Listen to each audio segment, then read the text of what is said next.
again to June's Golf Centre, and we've got another fantastic live lesson with PGA Pro Kris Nicol. He's going to be sharing with you for the next 20 minutes to 40 minutes the secrets of a great short game. He's going to give you some real good insights. So get a pen and paper, make some notes, and then when you want to take this further for your own game, get in touch with one of us here and come and book a lesson at June. So without further ado, after the false start, we're going to try again.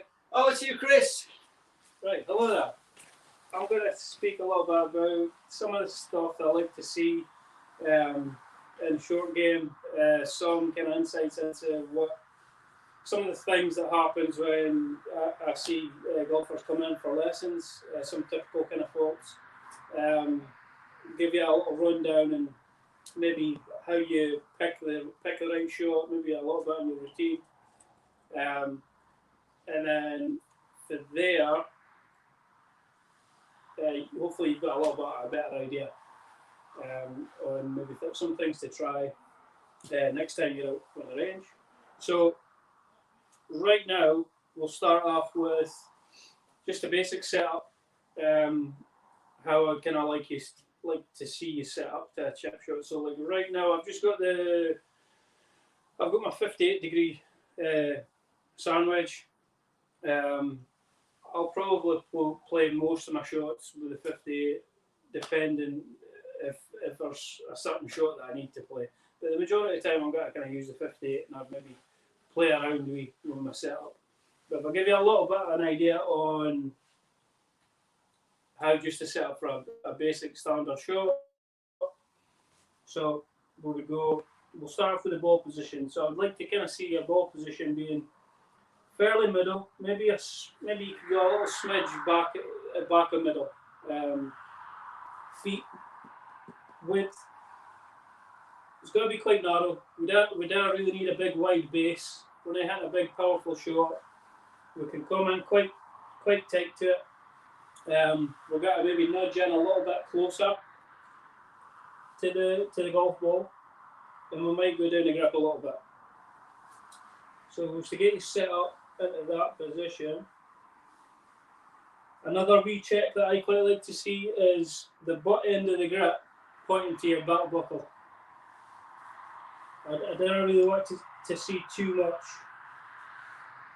of the handle creeping too much forward there. That was kind of old school, wasn't it, Kris? Isn't that what everyone was taught to do back in the day? Yeah, so like, I suppose old style of teaching would have been, right, put the ball back in the stance, weight on the left, hands forward. All that really does is, I mean, there's some shots you need to play. You need to play it like that. But pretty much, if we kind of get the grip going forward, it really sharpens up that front edge. And if we get this a little bit wrong, then you're going to be struggling. Then you got to get the front edge digging out the grass. Maybe just flat shots. So like, I suppose if I speak to you, I can tell you a little bit about bounce if you're not sure about the bounce of clubs, or if you've heard about the bounce. Most wedges nowadays will have the big number, which would be the degrees of loft, and then it would have a small number at the side. So the small number would be your degrees of bounce. So pretty much all it is, if you can't see it really on the camera, can you? If you get in nice and close, Kris, I think you might be able to. I'll check on the camera. I think that's. If you stand to one side, you're a little bit silhouetted because you've got the black. There we go. That's better. Right. So pretty much, if we've got the leading edge, the front part of the club, and then if we've got the back edge of the club here, if we was to set the club straight up and down, we should see a little bit of an angle. It's really hard. It's okay. It's good. It's good. But if this club was sitting up straight, there should be a little bit of an angle for the back edge to the leading edge, and that would be like 8 degrees. So that would be your bounce. So we're kind of we really want to try and land the sole of the club. And you can see that sole of the club just on the grass and like glide. So that's kind of what I would like to see with your setup. So it's a little bit more neutral. You can have a little bit of weight on the left.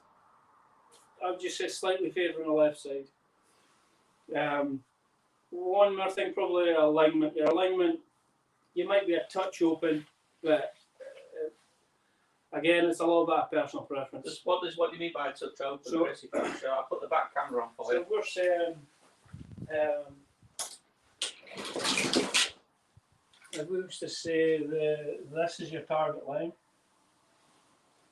if this was square, so that's like two train tracks running, so they're both kind of running the same direction. If I was going to say a touch open, I would say maybe like your feet would aim a little bit to the left. It might just allow. I mean, you can look at loads of different players, and some might be square, some might be a little bit short. For me, I think it's a little bit of personal preference. So you might be a little bit open with the feet. So we'll start it up again. So we'll go ball position, fairly middle, feet pretty close together, just over a club head apart. A little bit of weight favouring the left side, butt end of the grip, pointing to my belt buckle, and then for there, if we just kind of keep this kind of Y shape going through the swing, we just let the golf ball get collected up with the swing. I'll give it a wee bash.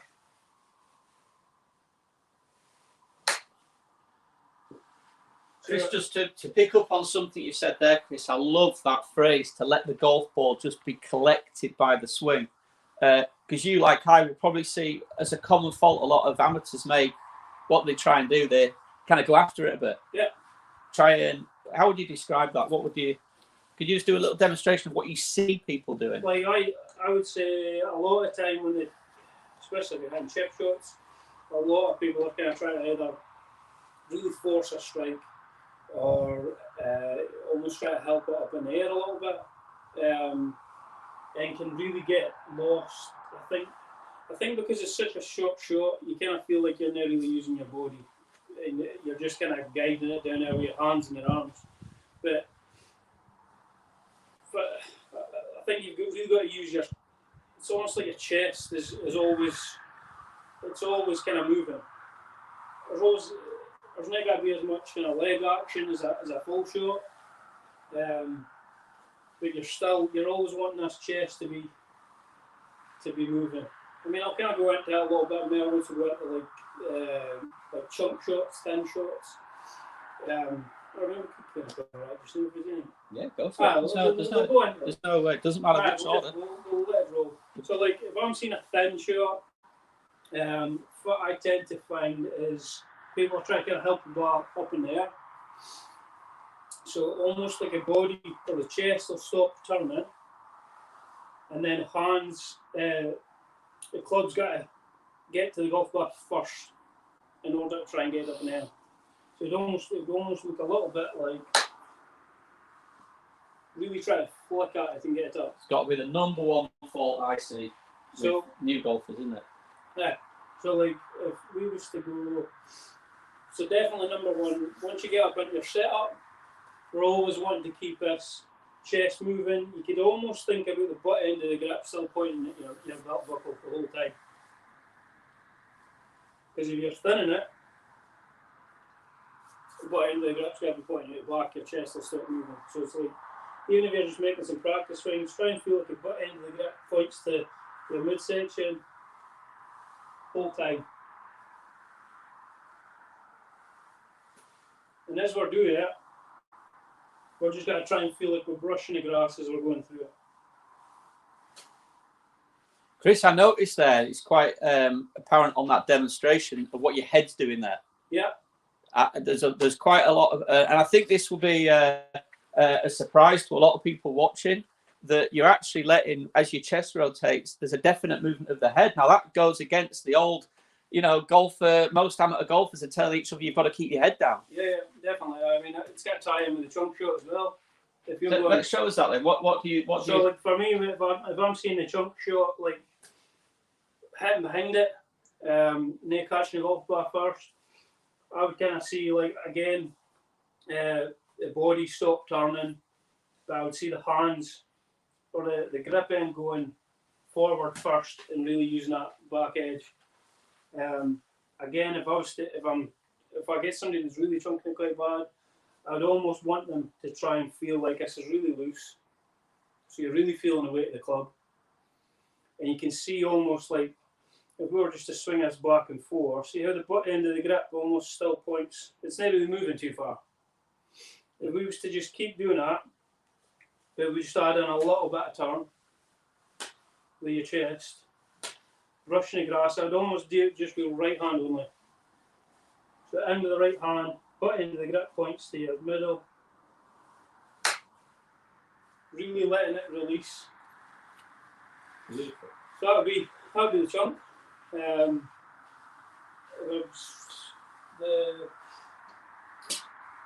little kind of drill that I kind of want you to do for your thin shot. Again, these are just kind of a couple little drills that I've got. I've got a few more in my locker to help you out if you want. But give them a try, see how you get on with them. It'll work for some, might not work for others. In that case, that's when you give us a shout. See if we can give you another kind of remedy for it. But I'll get an alignment stick, maybe stick it, you could maybe measure it out, it might be about a grip's width, maybe half a grip's width behind the ball. And if we're thinning it, good chances we're going to strike a stick. So it's almost like get it set up, keep that chest moving towards target.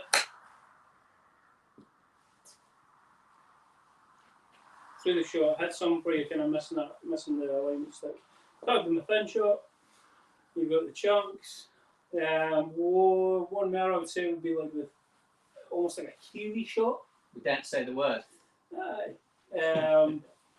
So fit I would use for that is you can use head covers. Again, I might use alignment sticks if I was out on the grass out there. But we would go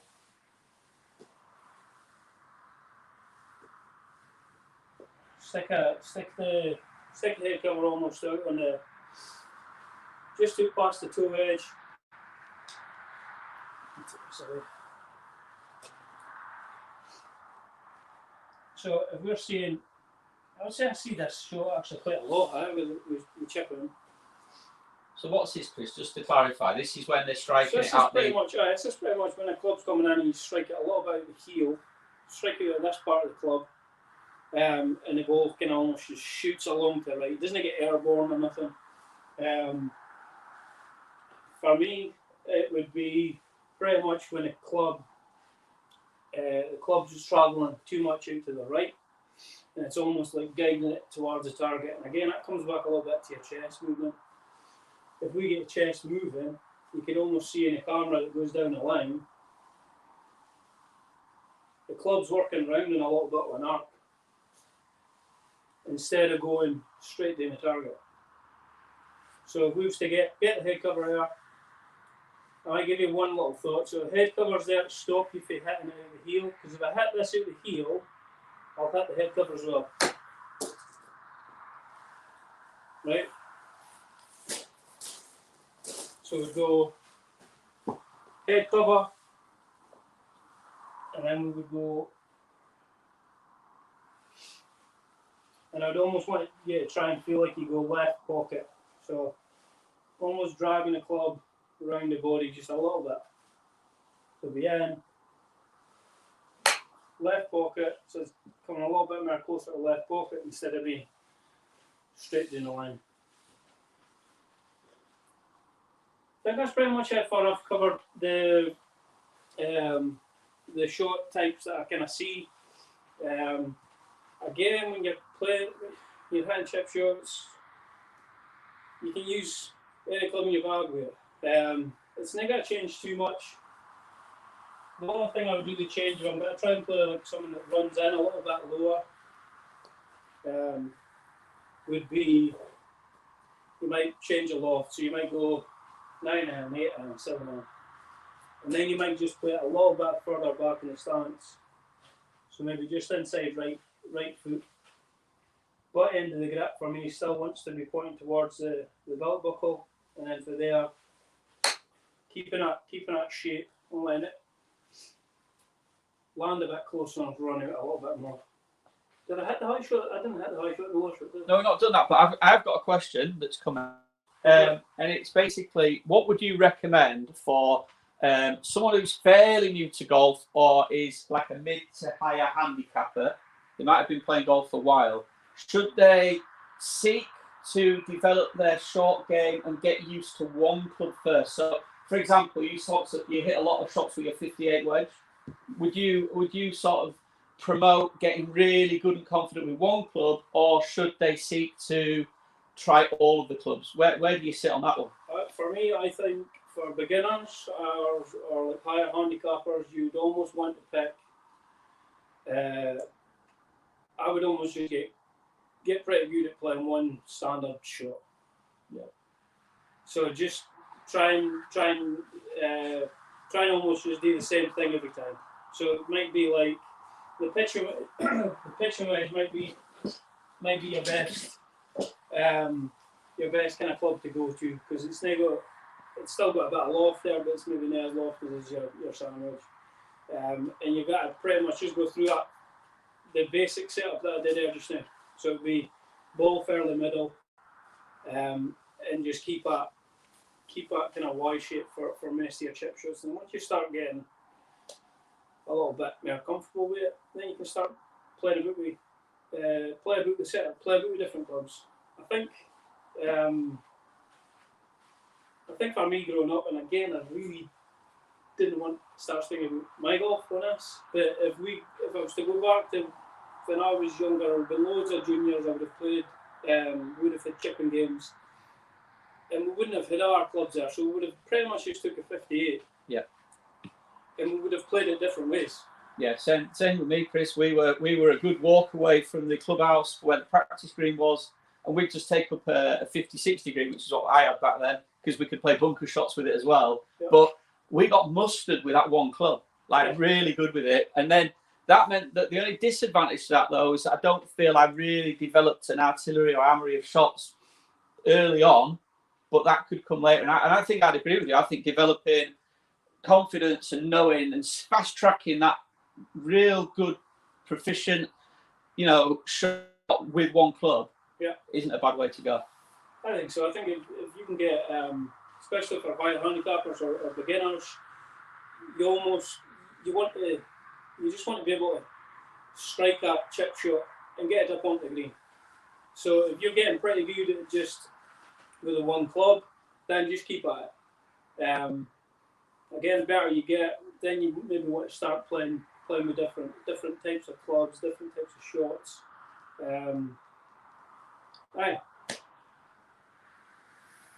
Different heights then? Different heights, so let's go 58. So from that I'll go 3 shots here. I'll go, so we're going to go mid. So just a normal chip shot. Ball's fairly middle, maybe slightly back of middle. Nothing too fancy.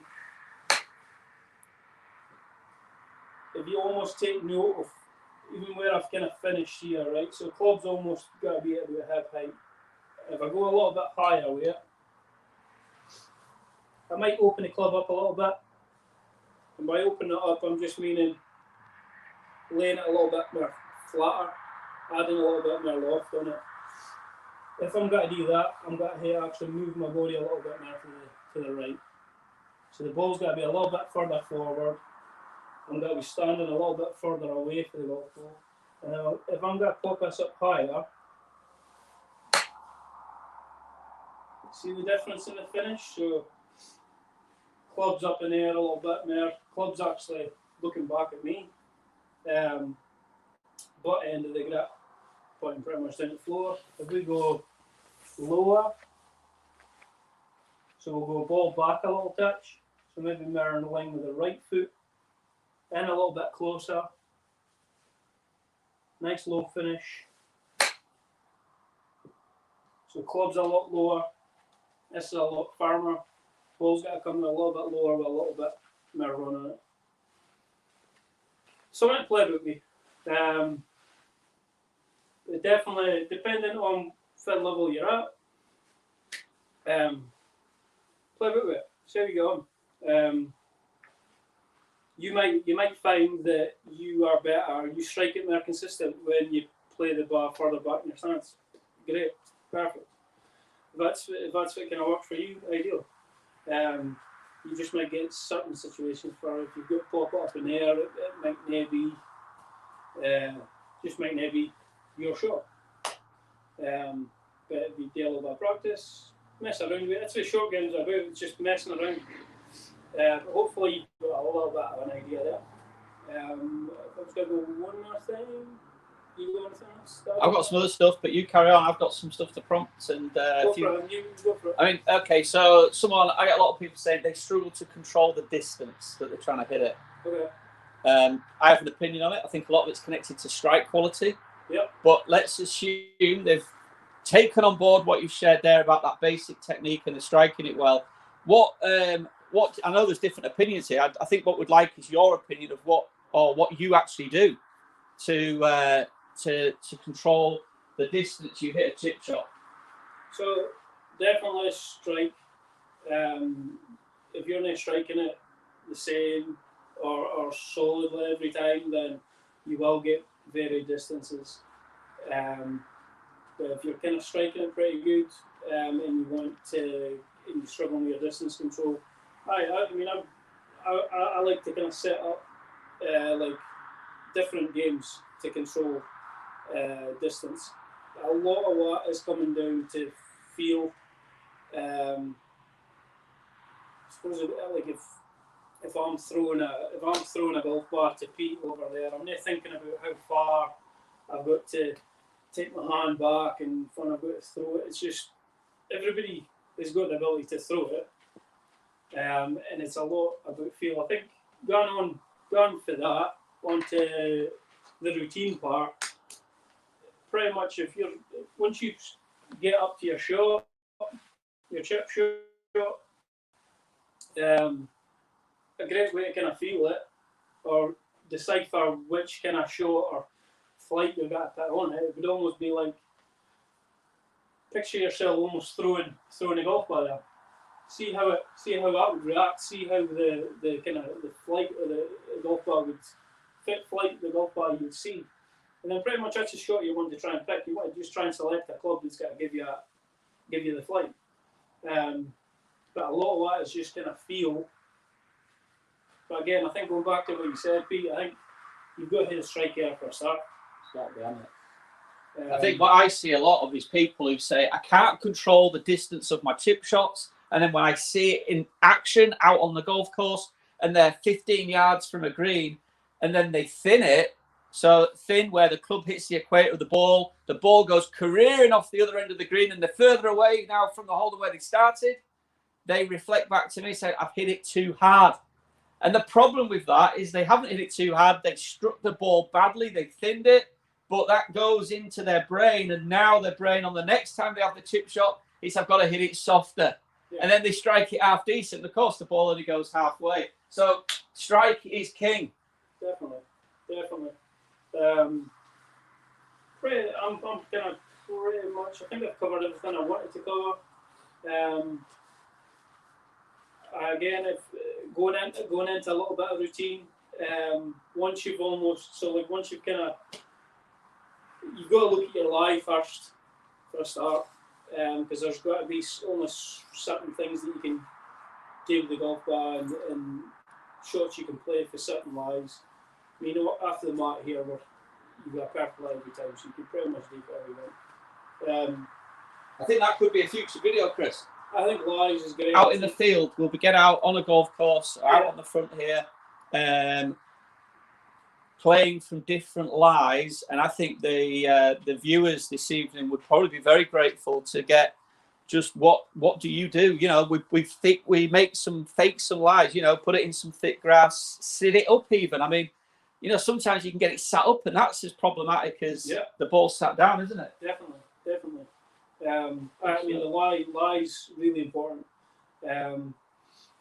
Decipher which kind of lie you've got. Look at your lie again. You've got to get that. I suppose for new golfers, beginner golfers, higher handicappers, you're probably like it takes time to gauge that experience on the lie. I think you only get it through going out and playing, hitting shots for different lies. So it might be sitting up nicely, it might be sitting down. You gain that through experience and playing it. So just again, getting out and playing as much as you can has got to give you as much kind of experience on judging your lie and what you can do with it. Once you've kind of deciphered your lie, then you got to pick your shot. Again, speaking to loads of different guys and loads of really good chippers of the golf ball, I always kind of thought it had to be right. You need to be landing it on that spot, and you need to see it doing this and doing that. But a lot of the better chippers that I've probably played with, it's almost they've just got a little bit of vision there. It's not like exact. It's just like, it's almost just like that throwing a golf ball. You throw the golf ball, you kind of get a little bit of feel for it, and you're just almost judging it. You're really going off your feel on what you want to try and do with the golf ball. Once you've done that, then you're good to go. Then that's when you've decided which shot you're going to play. You step in. I'd like to see a couple of practice swings where you try to just feel like you're getting a connection with the mat or getting a connection with the ground. Feeling that kind of brush. Feeling that how far you're going to hit. And then once you go in, you're just doing the exact same thing and letting the golf ball get collected up. Beautiful. And that's pretty much it. You got to hit some duff shots. Again, it's just kind of how you got to kind of deal with it for there. We have got a question from Stu Barkley. How do you get the ball to check up? Okay, so definitely need fresh grooves. So you got to try and check it with an old wedge. You got to struggle. So you need quite fresh wedges.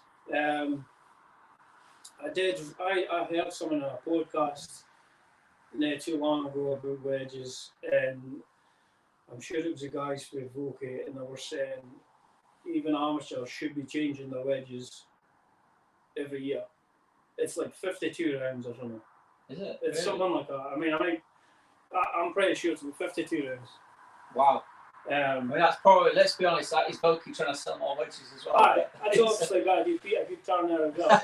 But no, I think that's probably generally, if you've got to try, like I would say, if you're a kind of lower single figure handicap and you kind of take your golf quite serious, then you should be changing your wedges every year. I'll tell you what we have got though, haven't we? We've got the GC quad now that's going to measure the spin. We could get someone, we've got our new Voki wedges arrived. We could try a new wedge against an old wedge. Yep. And just see what happens. So Definitely. what about golf ball with that question from Stu?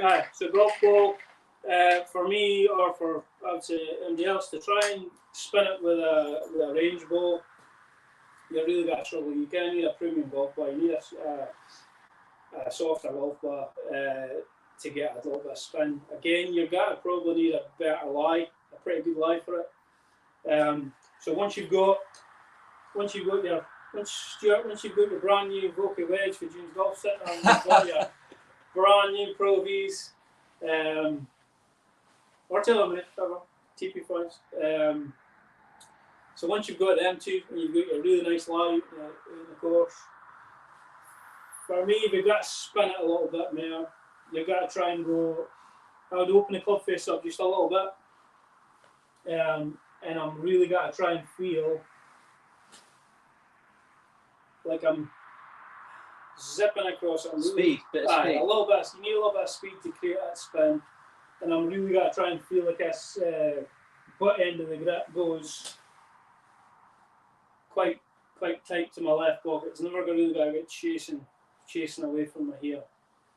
So if you open it up a little bit, you can play the ball fairly centered, and then really try and feel like you zip across it and get that into your left pocket. Chris, I want to just check a possible myth anyway, that a lot of people, I think, have been led to believe that to create spin, you've got to hit down on it. That's not the case. You can definitely keep a strike nice and shallow. I really was trying to strike it we try and strike it on like the quite low in the club face to get as much kind of spin, so you're getting the golf ball kind of shooting up and grabbing the face. But you definitely need some new wedges, or a fairly new wedge that's got kind of help you with that. But just on that, Chris, I just another thing that I've noticed when I watch and I look at a lot of amateurs golf clubs. And Stu, by the way, thanks for the question. And I know this does not apply to you, but I look at the state of the clubs, and we talk about having grooves. There's no grooves on them. No, because the cake's full of mud. Yeah. Making sure you got clean grooves. I know, like when we were at Tour School, I know we brought this up before, but before you play any wedge shot, you even just it's clean, but just to double check, you would. Yeah. I mean, it's a habit. It's just a habit of.